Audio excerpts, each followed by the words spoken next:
Саламатсыздар ма достар? Бүгін сіздермен өмір деген сабақ атты ғибратты әңгімемен бөліспекшімін. Достар, менің арнама қолдау білдіруді ұмытпаңыздар. Жақсы әсерлі әңгіме жігіттер қауымына кішкене ой тастайтын нәрсе екен. Бір күні әкем екеуміз базар аралап жүргенде жездем хабарласты. Қарындасыңызбен тұра алмаймын, келіңіз деп. Мен барлығын естіп тұрмын. Әкем тыңдап тұр. Жездем әкеме әпкемді жамандай бастады. Әкем, тоқта, мен қазір барамын, сонда айтарсың, деп соткасын сөндіре салды. Маған үйге қайта бересің бе, деген еді. Мен сізбен бірге барамын деп ере кеттім. Жездемнің үйіне келдік. Ұрыс болған үй белгілі ғой. Әкем отыра бермей жатып, қарындасы жылап шағына бастап еді. Сен қоя тұр, күйеу баланың әңгімесін тыңдайын деп келдім, деді. Жездем, әлеке, өзіңіз білесіз ғой, жұмыс жоқ, сол жұмыс істемейсің деп сөйлейді. Осы күні аузына келгенін айтады. Базарға барып сауда жасап, ақша тапқанын міндет етеді. Мен үйде қарап отырғаным жоқ қой, үйді жинап, тамақ істеп, ыдыстарын жуып отырмын. Әкем қолын көтеріп қалды. Тоқта, сен неге қатынның істейтін тірлігін жасауың керек? Еркек деген таңертең кетіп жұмысқа кешке келу керек.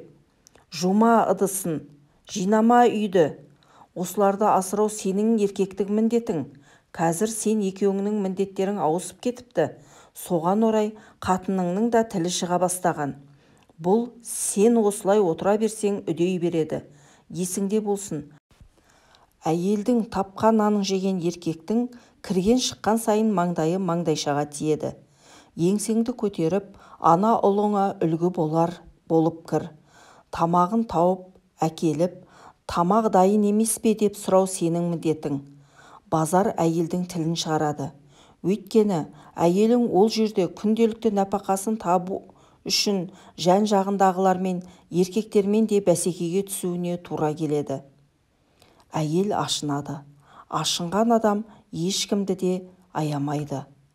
Бұның да бөтен әйелдердей күйеуім әперді деп көйлек киюге мақтануы керек емес пе? Арба айдасаң да отбасыңды өзің бағуың керек. Мүгедек болсаң түсінерем, сап-сау еркектің бұндай әңгіме айтқаны жарамас. Ажырасу оңай ма? 3 балаңды мақұл әкетермін, өсірермін. Бірақ есіңде болсын, маған бөтен болмағанмен, менің балаларымның таяғын жеп, солардың түртпектеуімен жалтақ болып өседі. Кісі есігінде жүрген бала қорғаншақ болады.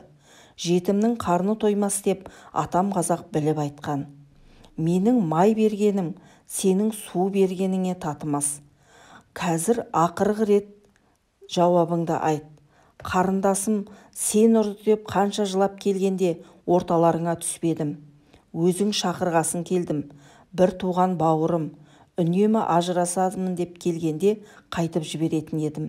Бірақ осының жылап келгені маған оңай дейсің бе? Әке шешеден ертерек қалды. Өлер алдында апам осыны маған аманаттаған еді. Үй болып кетсін деп қана үндемей жүрмін. Бұл маған анау өз қызымнан да жақын. Оқып жүргенінде әкетіп оқытпай қойдың. Енді не дейсің? Өзің айт. Әкет десең, тура тап қазір әкетемін. Тұра алмаймын десең де әкетейін. Бірақ мен бір әкеткесін қайтып әкелмеймін. Бұлай жүре берсең, ертең өз балаларыңа да қадірің қалмайды. Анасы сыйламаған әкені бала-шаға сыйлайды деп ойлайсың ба? Сен қызда ойлан, тіліңді қысқарт. Бүгін кетсең қайтып келмейсің. Қалсаң қайтып жылап келмейсің. Үйде үнсіздік орнады. Үнсіздікті нағашы деп жүгіріп кірген жиеніміздің даусы бұзып жіберді.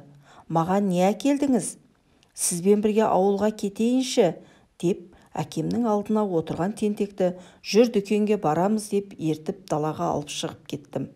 Өмірі еркелетіп, маңдайымыздан да сүймейтін, еш уақытта ешқайсымызға қолын көтермеген, бірақ сұсының өзінен бәрімізді ығыстырып жіберетін, көп сөйлемейтін әкеме деген мақтаныш сезімі өсе түсті. Анам өмірінде жұмыс істеген адам емес. бір мұғалімдік айлығымен бәрімізді оқытып, күні-түні малмен де айналысып, барлығымызды орын-орнымызға қойып жатқан әкешім қандай мықты едің. Біз дүкеннен келгенде әкем сыртқа шығып, машинамыздың қасында тұр екен. Жездем мен әпкем тамаққа қарасаңыздаршы дегеніне қарамай, тентек жиенді өзімізбен ала шығып кеттік. Арада көп ұзамай жездем жұмысқа тұрды. Әпкем 1 жылдан кейін тағы бір қыз босанып алды. Содан кейін ұрсып жатырмыз деп шақырған емес.